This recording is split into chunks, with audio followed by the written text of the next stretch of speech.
ابو بکر رضی اللہ تعالیٰ عنہ خلیفہ رسول ہیں، اور رسول صلی اللہ علیہ وسلم کی طرف سے ہر اس شخص کو جس کے پاس یہ فرمان پہنچے، خواہ وہ اسلام پر قائم ہو یا اسلام سے پھر گیا ہو، معلوم ہونا چاہیے کہ آگے پڑھ دیجیے. آ، اما بعد اما بعد، اللہ تعالیٰ نے محمد صلی اللہ علیہ وسلم کو سچا نبی بنا کر بھیجا، اور جو خوشخبری دینے اور ڈرانے اور اللہ کے حکم سے لوگوں کو اللہ کی طرف بلانے والے ہیں، اور ہدایت کے سراج منیر ہے.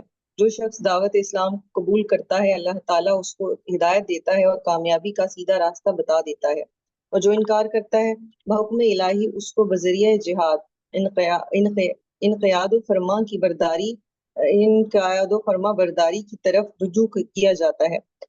احکام الہی کو نافذ فرمانے، مسلمانوں کو نصیحت کرنے اور اپنے فرائض و تبلیغ کو بخوبی سر انجام دینے کے بعد آن صلی اللہ علیہ وسلم نے اس دنیا سے تشریف لے گئے. اللہ تعالیٰ نے اس کی خبر قرآن مجید میں پہلے سے دی تھی. تم بھی مرنے والے ہو اور وہ بھی مرنے والے ہیں، اور تم سے پہلے کسی آدمی کو ہمیشہ کی زندگی نہیں دی گئی، کیا تم مر جاؤ گے تو وہ ہمیشہ رہیں گے. اور مسلمانوں کو یوں مخاطب کر کے سمجھا دیا کہ محمد صلی اللہ علیہ وسلم تو صرف رسول ہیں، ان سے پہلے بہت سے رسول گزرے ہیں، بس اگر یہ مر گئے یا مقتول ہو گئے تو تم پچھلے پاؤں پھر جاؤ گے، اور جو شخص پھر جائے گا اللہ کا وہ کچھ نہیں بگاڑے گا، اور اللہ تعالیٰ شکر گزار لوگوں کو نیک بدلہ دے گا. بس جو شخص محمد صلی اللہ علیہ وسلم کو پوچھتا تھا تو محمد بلا شک فوت ہو چکے ہیں، اور جو اکیلے اللہ کی پرستش کرتا تھا تو اللہ تعالیٰ زندہ ہے اور قائم ہے، نہ وہ فوت ہوا، نہ اس کو نیند آتی ہے اور نہ اونگ چھو سکتی ہے. وہ اپنے حکم کی نگہداشت کرتا ہے اور اپنی جماعت کے ذریعے دشمنوں سے بدلہ لینے والا ہے. میں تم کو اللہ سے ڈرنے نبی کے لائے ہوئے نو اور اللہ کی رحمت سے حصہ لینے اور اسلام کی ہدایت یہ لفظ ہے نبی کے لائے ہوئے نور. نور صحیح، نبی کے لائے ہوئے نور اور اللہ کی رحمت سے حصہ لینے اور اسلام کی ہدایت اختیار کرنے اور دین الہی کو مضبوط رسی کے پکڑنے کی وصیت کرتا ہوں. جس کو اللہ نے ہدایت نہ کی وہ گمراہ ہوا، اور جس کو اللہ نے عافیت عنایت کی وہ مصیبت میں مبتلا ہوا. عنایت نہ کی ہوگا نا، وہ مصیبت میں مبتلا ہوا. جس کی مدد اللہ نہ کرے وہ یکا تنہا اور بے یارو مددگار ہے. انسان جب تک اسلام کا انکار کرے دنیا اور آخرت میں کوئی عمل اس کا قبول نہیں ہو سکتا. مجھ کو معلوم ہوا ہے کہ تم میں سے کچھ لوگوں نے اسلام قبول کرنے اور اس کی احکام کی تعمیل کرنے کے بعد اللہ تعالیٰ سے منہ موڑ کر جہالت اور شیطان کی اطاعت کی طرف رجوع کیا ہے. کیا تم اللہ کو چھوڑ کر شیطان اور اس کی ذریت کو دوست بناتے ہو جو تمہارے دشمن ہیں؟ اللہ تعالیٰ فرماتا ہے کہ شیطان تمہارا دشمن ہے، بس تم بھی اس کو اپنا دشمن بناؤ، کیونکہ وہ تو اپنے گروہ کو تمہارے دوزخی بنانے کے لیے آمادہ کرتا ہے. میں تمہاری طرف مہاجرین اور انصار کے لشکر کو روانہ کرتا ہوں جو نیکی کی پیروی کرنے والے ہیں. میں نے ان کو حکم دیا ہے کہ اول اسلام کی دعوت دیے بغیر کسی سے مقابلہ نہ کریں. میں نے حکم دیا ہے کہ جو لوگ اسلام کا اقرار کریں اور برائیوں سے باز رہیں، نیک کاموں سے انکار نہ کریں، ان کی اعانت کی جائے، اور جو اسلام سے انکار کریں ان کا مقابلہ کیا جائے، ان کی کچھ قدر و منزلت نہ کی جائے، اور بجوز اسلام کی کچھ قبول نہ کریں. بس جو شخص ایمان لائے اس کے لیے بہتری ہے، ورنہ وہ اللہ کو عاجز نہیں کر سکتا. میں نے اپنے قاصد کو حکم دیا ہے کہ میرے اس اعلان کو ہر مجمع عام میں پڑھ کر سنا دے. جب اسلامی لشکر تمہارے قریب پہنچے اور ان کا مؤذن اذان دے تو تم بھی اس کے مقابلے میں اذان دو. یہ علامت اس بات کی ہوگی کہ تم نے اسلام قبول کر لیا ہے، تم پر حملہ نہ کیا جائے گا، اور اگر تم نے اذان نہ دی تو تم سے باز پرس ہوگی، اور در صورت انکار تم پر حملہ کر دیا جائے گا. مرتدین کا تو یہ جو ایک نشانی رکھی تھی ابو بکر صدیق رضی اللہ تعالیٰ عنہ کو، جب بھی کوئی لشکر جاتا تھا تو وہاں جا کر ان کے گاؤں میں، ان کے گھروں کے پاس جا کر وہ اذان دیتے تھے. اگر گاؤں والے بھی ان کو اذان دیتے تھے تو وہ اس بات کی علامت تھی کہ ابھی وہ مسلمان ہیں. اگر وہ اذان نہیں دیتے تھے تو پھر ان کے ساتھ جنگ کی جاتی تھی. چلیں جی، اور کون پڑھے گا؟ کدھر ہے باقی کدھر ہے بھائی؟ کون پڑھے گا؟ میں پڑھوں؟ سپیڈ سے پڑھنا ہے، بتا سپیڈ دیجیے سے. کہاں ہے، کہاں پہ ہے بتائیں. مرتدین کا استحصال. جی اچھا، جہاں تک تو حکم گی بتا دوں گی، ٹھیک ہے. مرتدین کا استحصال. ان فرامین کو قاصدوں کے آواز آ رہی صاحب؟ جی آ رہی. ان فرامین کو قاصدوں کے ہاتھ روانہ کرنے کے بعد صدیق اکبر رضی اللہ عنہ نے 11 علم تیار کیے اور 11 سردار منتخب فرما کر ایک ایک جھنڈا ہر ایک سردار کو دیا. ہر ایک کے ساتھ ایک ایک دستہ فوج کیا اور حکم دیا کہ مکہ و طائف وغیرہ مقامات سے جہاں جہاں اسلام پر ثابت قدم قبائل ملے ان میں سے کچھ لوگوں کو ان قبائل اور ان کے گھر بار کی حفاظت کے لیے چھوڑ دیں اور کچھ لوگوں کو اپنے لشکر میں شریک کرتے اور ساتھ لیتے جائیں. پہلا علم خالد بن ولید رضی اللہ عنہ کو دیا گیا اور حکم ہوا کہ اول طلحہ بن خویلد اسدی پر چڑھائی کرو. جب اس مہم سے فارغ ہو جاؤ تو مقام بطاع کی طرف مالک بن نویرہ پر حملہ آور ہو. اور دوسرا علم اکرمہ بن ابو جہل کو دیا گیا اور حکم ہوا کہ یمامہ کی طرف مسلمہ کذاب پر حملہ کرو. تیسرا علم شرجیل سن حسنہ کو سپرد ہو کر حکم ہوا کہ اکرمہ کی امداد کرو اور یمامہ سے فارغ ہو کر حضرموت. آگے کیا ہے؟ اچھا یہ جو لفظ ہے حضر کے آگے کہاں ہے؟ آگے یہ جو لفظ ہے تیسرا علم شرجیل بن حسنہ، یہ بن ہے لفظ شرجیل بن حسنہ. اچھا شرجیل بن حسنہ، اوکے ٹھیک ہے. موت، اچھا موت حضر بن موت کیا لکھا کی یہ طرف؟ لفظ ہاں یہ شہر ہے یمن کا حضرموت.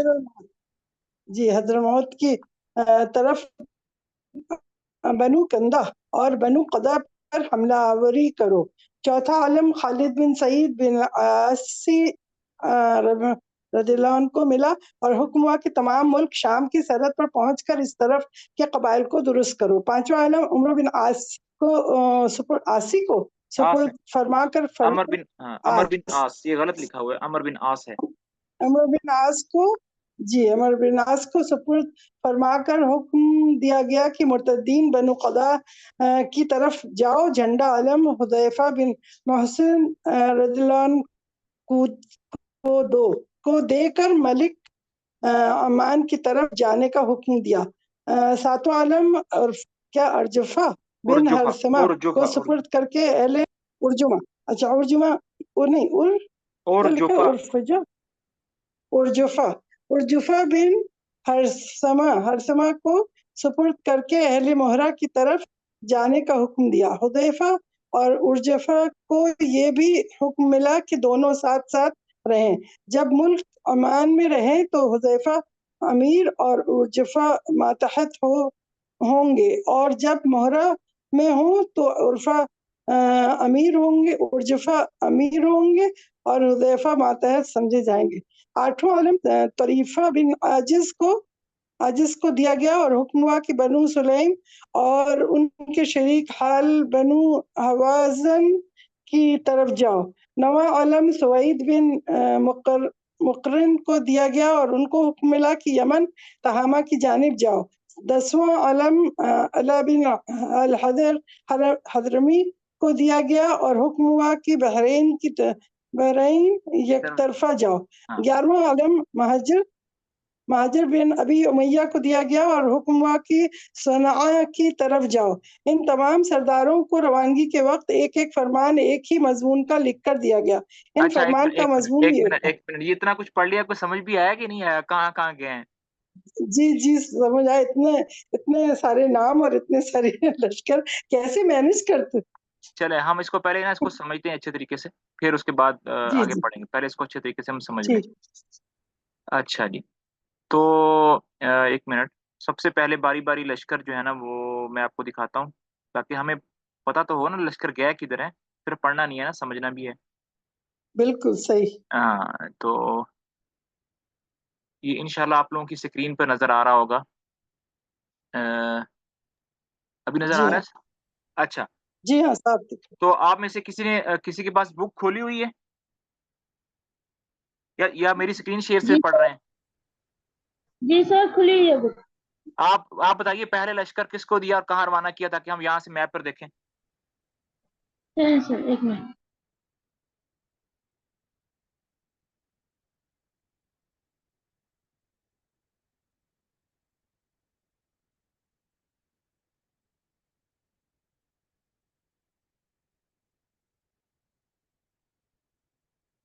پہلا لشکر کس کو، پہلا علم کس کو دیا اور کہاں روانہ کیا؟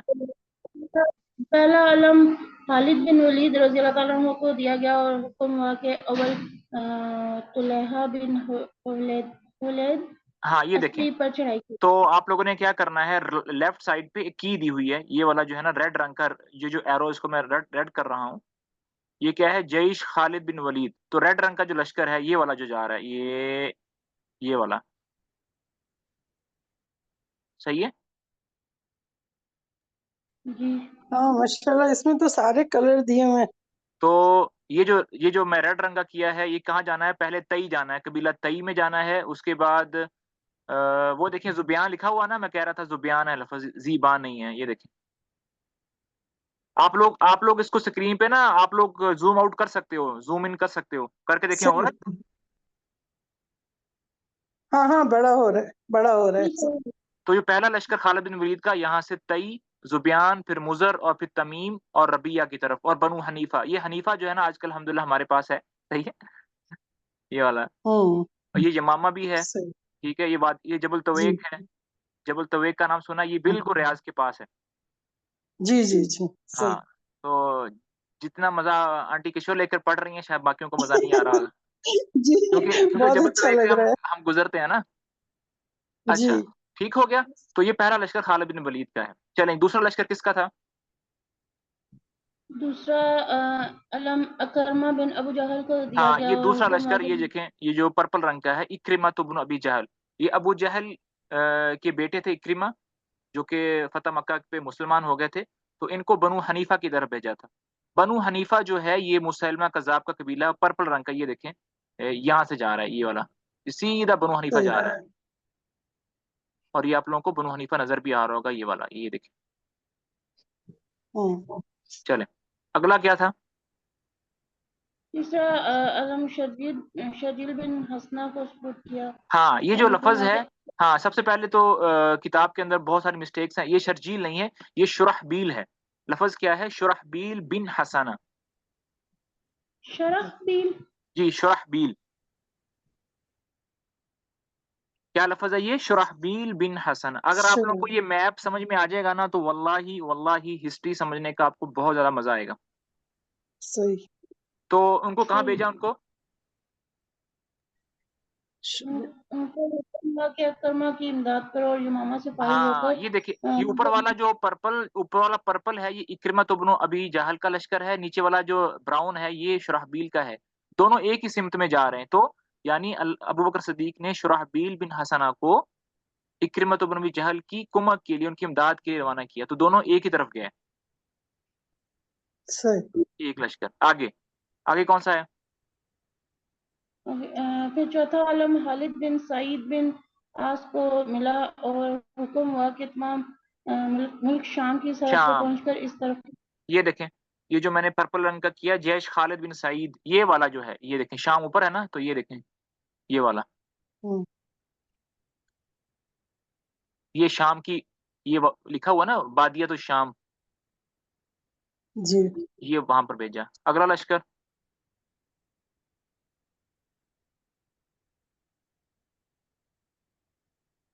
لشکر کون سا ہے؟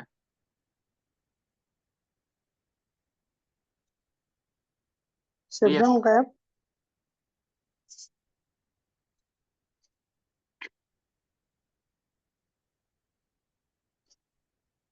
بھائی اگلا لشکر کون سا ہے؟ ایک منٹ دیکھتے ہیں۔ اس کی لائٹ چلی گئی ہے۔ پانچواں جو علم ہے وہ عمر بن عاص کو دیا، بنو قزا کی طرف، ٹھیک ہے۔ یہ دیکھیں عمر بن عاص رضی اللہ تعالیٰ عنہ کا جو لشکر ہے، یہ والا ہے، عمر بن عاص کدھر ہے، یہ والا گرین رنگ کا، یہ یہاں پر بھیجا ان کے ساتھ، یہ یہاں پر، ٹھیک ہو گیا۔ اس کے بعد کون سا ہے؟ چھٹا علم حذیفہ بن محسن کو دیکھا عمان کی طرف، حذیفہ بن محسن، حذیفہ بن، ہاں یہ دیکھیں اردو میں غلطی ہے، وہاں پر سین کے ساتھ لکھا ہوا، یہاں پر سواد کا لکھا ہوا، یہ دیکھیں عمان کی طرف. یہ کون سا ہے؟ بلیک رنگ کا ہے. یہ بلیک رنگ کا یہاں سے لشکر دے کے نکلا یہاں سے. یہ دیکھیں عمان. اچھا ہاں تو یہ لشکر وہاں پر گیا عمان. بھائی سمجھ میں آ رہی ہے سب کو یا نہیں؟ جی جی سر اس کے بعد اگر پڑھے نا آگے آگے حذیفہ کے بعد کون ساتواں لشکر کس کو دیا؟ ساتواں لشکر سر ان کا کیسے پڑھنا نام؟ کیا نام ہے؟ الفجا ارفج. سیونتھ یہ اجرفہ ہے. دیکھیں لفظ کتنے غلط لکھے ہوئے. اصل نام کیا ہے؟ اجرفہ. یہ دیکھیں لکھا ہوا ہے میپ کے اوپر اجرفہ. اجرفا بن بن حرثمہ. اب یہ پتہ نہیں کیسے اس کو اجرف ہرسما کو سپرد کر کے اہل مہرہ کی طرف. یہ مہرہ یہ جا رہا ہے مہرہ. یہ ادھر جا رہا ہے واپس حضرموت کی طرف آ رہا ہے. یہ مہرہ ہے. یہ دیکھیں ٹھیک ہے. تو یہ جو بلیک رنگ کا آپ کو لشکر نظر آ رہا ہے یہ بیسیکلی ایک بڑا لشکر تھا جو کہ عمان کی طرف بھیجا گیا تھا. ایک بار میں آپ کو اس کو کر کے دکھاتا ہوں. یہ جو بڑا لشکر آپ کو بلیک رنگ کا تھا یہ ایک بہت بڑا لشکر بھیجا تھا دبا کی طرف. پھر وہیں سے ہی اس بڑے لشکر کو چھوٹے چھوٹے لشکر میں ڈیوائڈ کر کے ایک لشکر کو وہاں سے نکال کے مہرہ کی طرف بھیج دیا اور ایک کو پھر آگے عمان میں رہنے دیا. ٹھیک ہو گیا؟ نظر نہیں آ رہا. کیا نظر نہیں آ رہا؟ یمامہ کے آگے سے رائٹ سائڈ پہ نہیں دکھ رہا. یہ جا رہا ہے نا. یہ نہیں آگے کا نہیں دکھ رہا. آپ نے اس کو ذرا زوم آؤٹ کر لیا ہوگا. زوم ان کریں تھوڑا. اچھا ہاں جی جی صحیح ہے صحیح. آگے کون سا تھا اگلا؟ پھر حذیفہ اور اجرفہ کو حکم ملا کہ دونوں ساتھ ساتھ رہیں. جب ملک امان میں رہیں تو حذیفہ امیر اور اجرفہ ماتحت ہوں گے اور جب مہرہ میں ہوں تو اجرفہ امیر ہوں گے اور حذیفہ ماتحت سمجھے جائیں گے. 8واں علم طریفہ بن عاجز کو دیا گیا اور حکم ہاں ہوا یہ کہ لفظ بنو کیا ہے؟ سلیم طریفہ. یہ والا طریفہ کا لشکر والا پرپل رنگ کا. یہ والا یہ حوازن یہ نزدیکی تھا. یہ مکہ اور مدینہ کے درمیان میں ایک جگہ ہے حوازن. طائف والوں کی جگہ. یہ وہ لشکر دیا گیا یہاں پر. آگے آگے 9واں علم سوید بن مکران. سر اس کو کیسے پڑھیں گے؟ مکران سوید بن مکرن الی تہامہ. یہ یمن کی طرف دیا. یہ گرین رنگ کا یہ والا یہاں جا رہا ہے. یہ دیکھیں یہ دیا. ٹھیک ہے. یہ زبید یمن. آگے اور کون سا رہ گیا؟ علا بن حضرمی کو دیا گیا. ہاں یہ اورنج رنگ کا علا بن حضرمی کو دیا بحرین کی طرف. یہ بالکل بحرین ہے. یہ آج کل یہ سیم راستہ ہے. الاحساء کا ہے. جبیل طبے دمام بحرین یہ والا.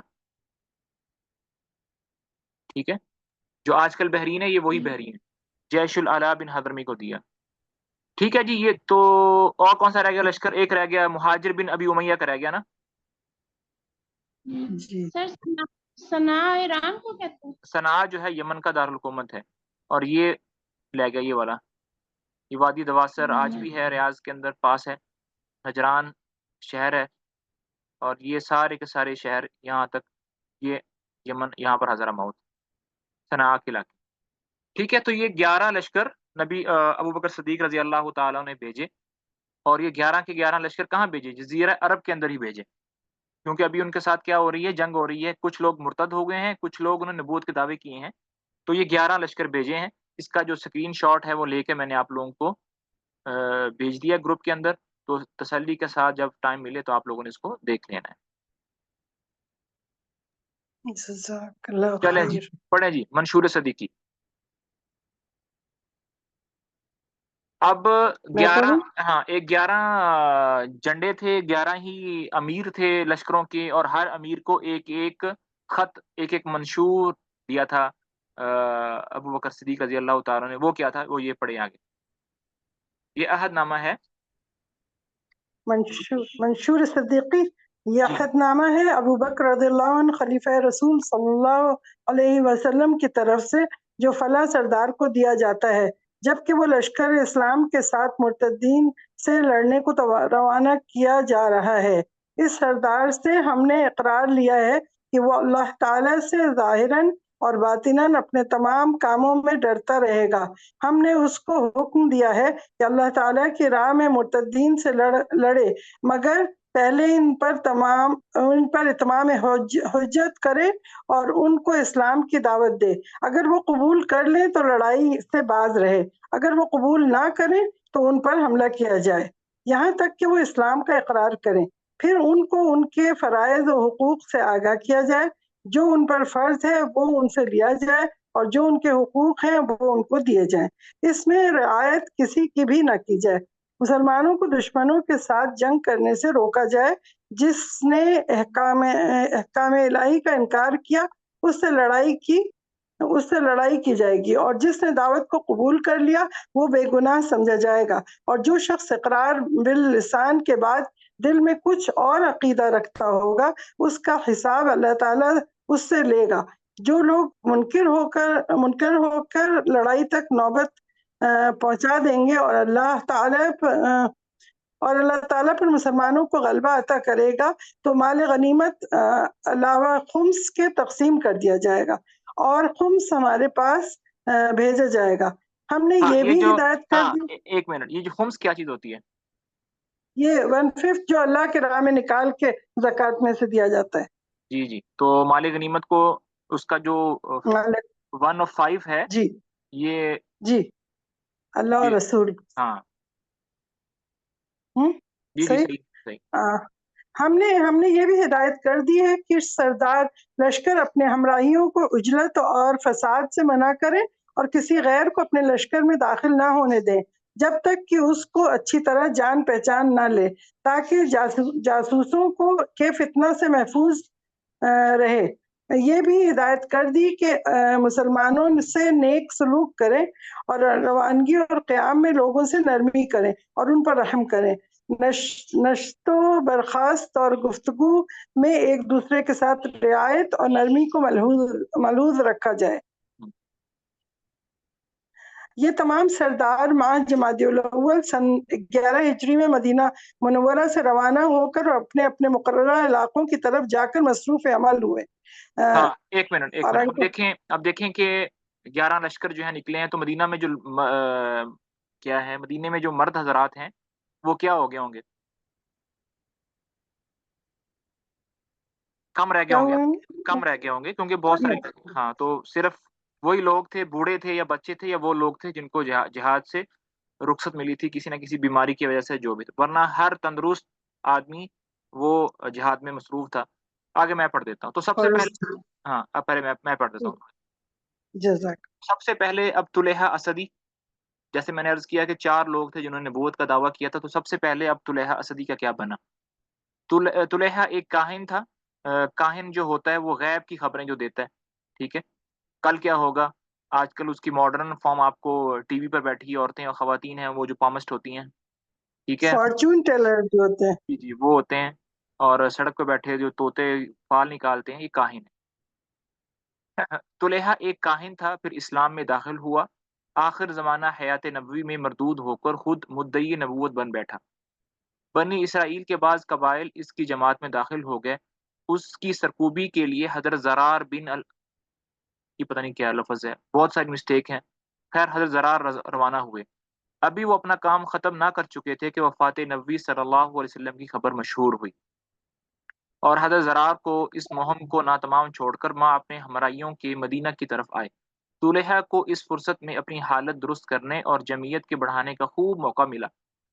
یہ غطفان ہے، ٹھیک ہے، اطفان، یہ غطفان اور حوازن وغیرہ کے قبائل جو ذی القصہ و ذی خشب میں حضرت ابوبکر صدیق سے شکست کھا کر بھاگے تھے، طلحہ کے پاس پہنچے اور اس کی جماعت میں شامل ہو گئے تھے۔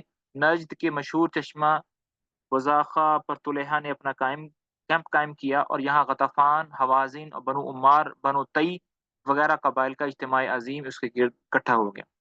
میپ کھول کر دکھانے کی ضرورت ہے یا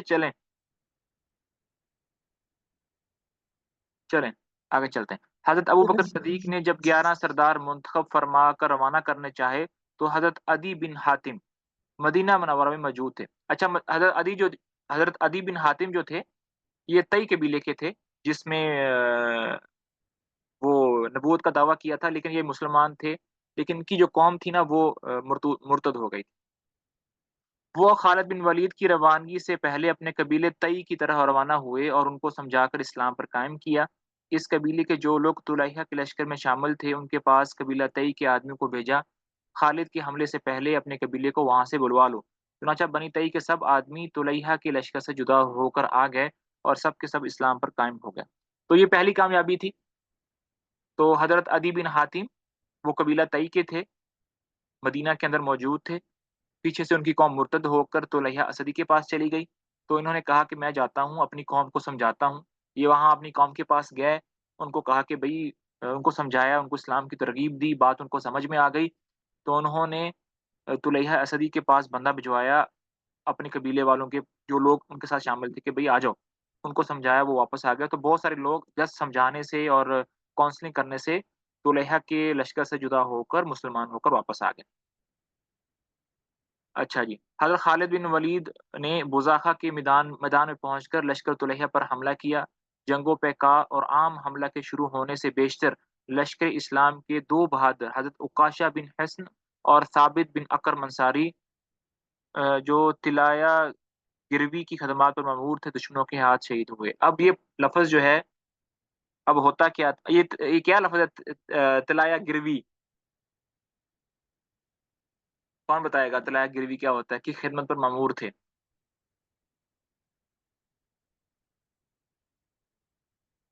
بھئی کون بتائے گا؟ یہ گروی ہے یا گردی ہے؟ گردی لکھ، گردی ہے، طلایہ گردی، ہاں ہاں تلایا گردی، تلایا کیا سونے کو کہتے ہیں؟ گولڈ؟ لشکر میں سونا کہاں سے آ گیا؟ بھائی بتائیے، جلدی سے بتائیے، کسی کو آتا ہے تو۔ تلایا گردی پتہ نہیں پتہ، آپ بتائیں۔ ہاں، جب بھی کوئی لشکر روانہ ہوتا تھا اس زمانے میں، تو لشکر کے روانہ ہونے سے پہلے اچھا، ہاں، کچھ آدمیوں کو معلومات پہلے، کرنے کے لیے۔ ہاں کچھ آدمیوں کو پہلے بھیج دیا جاتا تھا کہ آگے جا کے وہ دیکھیں راستہ کیسا ہے، کس طرف جانا ہے، مطلب ایک گائیڈ کے طور پر۔ ٹھیک ہو گیا۔ جب لشکر روانہ ہو جاتا تھا تو 2-3 آدمی پیچھے رہتے تھے اسی جگہ پر جہاں پر لشکر ٹھہرا ہوا تھا، کہ اگر لشکر کی کوئی چیزیں رہ گئی ہیں یہاں پر تو وہ اٹھا کر لیتے آئیں۔ جی جی جی، جس میں حضرت عائشہ رضی ہاں اللہ عنہ کا ہار کھویا۔ ہاں، تو اس طرح لشکر چلتے تھے۔ جو مطلب کھانے پکانے والی اور خیمے لگانے والی ٹیم ہوتی تھی وہ پہلے جاتی تھی، تاکہ لشکر کے پہنچنے سے پہلے کیا لگا لیں، کھانے شانے کا جو بندوبست ہے، ٹینٹ شینٹ، وہ پہلے لگا لیں۔ اسی طرح جب لشکر وہاں پہنچ جاتا تھا، جتنے دن اس نے وہاں ٹھہرنے ہوتے تھے، ٹھہر کر جب چلتا تھا تو لشکر روانہ ہو جاتا تھا، لیکن جو ٹینٹ اکھاڑنے والی ٹیم ہوتی تھی وہ 1-2 دن بعد میں آتی تھی، تو اس طرح لشکر 2-3 حصوں میں چلتا تھا۔ تو ظاہری بات ہے حضرت عکاشہ بن حسن اور ثابت بن اکرم یہ پہلے وہاں پر گائیڈ تھے، جو پہلے گئے تھے، یہ پہلے جا کے وہاں پر ان کے ہاتھ شہید ہو گئے۔ حضرت خالد بن ولید نے ثابت بن قیس کو اور بنی تئی پر عدی بن حاتم کو سردار مقرر کر کے حملہ کیا۔ طلحہ کے لشکر کی سپہ سالاری اس کا بھائی خیال کر رہا تھا، اور طلحہ ایک چادر اوڑے ہوئے لوگوں کو دھوکہ دینے کے لیے الگ ایک طرف وحی کے انتظار میں بیٹھا تھا۔ لڑائی خوب زور و شور سے جاری ہوئی۔ جب مرتدین کے لشکر پر کچھ پریشانی کے آثار نمایاں ہوئے تو طلحہ کے لشکر کا ایک سردار عیینہ بن حسن طلحہ کے پاس آیا اور کہا کہ کوئی وحی نازل ہوئی ہے یا نہیں۔ طلحہ نے کہا ابھی نہیں ہوئی۔ پھر تھوڑی دیر کے بعد عیینہ نے دریافت کیا اور وہی جواب دیا۔ پھر میدان پر جا لڑنے لگا۔ اب دم بدم مسلمان غالب ہوتے جاتے تھے اور مرتدین کے پاؤں اکھڑنے لگے تھے۔ عیینہ تیسری مرتبہ پھر طلحہ کے پاس گیا اور وحی کی نسبت پوچھا تو اس نے کہا ہاں، جبرائیل میرے پاس آیا تھا، وہ کہہ گیا ہے کہ تیرے لیے وہی ہوگا جو تیری قسمت میں لکھا ہے۔ عیینہ نے یہ سن کر کہا کہ لوگوں، طلحہ جھوٹا ہے، میں تو جاتا ہوں۔ یہ سنتے ہی مرتدین یک لخت بھاگ پڑے، بہت سے مقتول، بہت سے مفرور اور بہت سے گرفتار ہوئے، بہت سے اسی وقت مسلمان ہو گئے۔ طلحہ ماں اپنی بیوی کے گھوڑے پر سوار ہو کر وہاں سے بھاگا اور ملک شام کی طرف جا کر قبیلہ بنو قزاعہ میں مقیم ہوا۔ وہ اوپر، صحیح ہے نا، میپ میں آ رہا ہے، اوپر مقیم ہوا۔ جب رفتہ رفتہ تمام قبائل مسلمان ہو گئے اور خود اس کا قبیلہ بھی اسلام میں غالب ہو گیا، تو طلحہ بھی مسلمان ہو کر حضرت عمر فاروق کے عہد میں خلافت میں مدینے میں آیا اور ان کے ہاتھ اور بیعت کی۔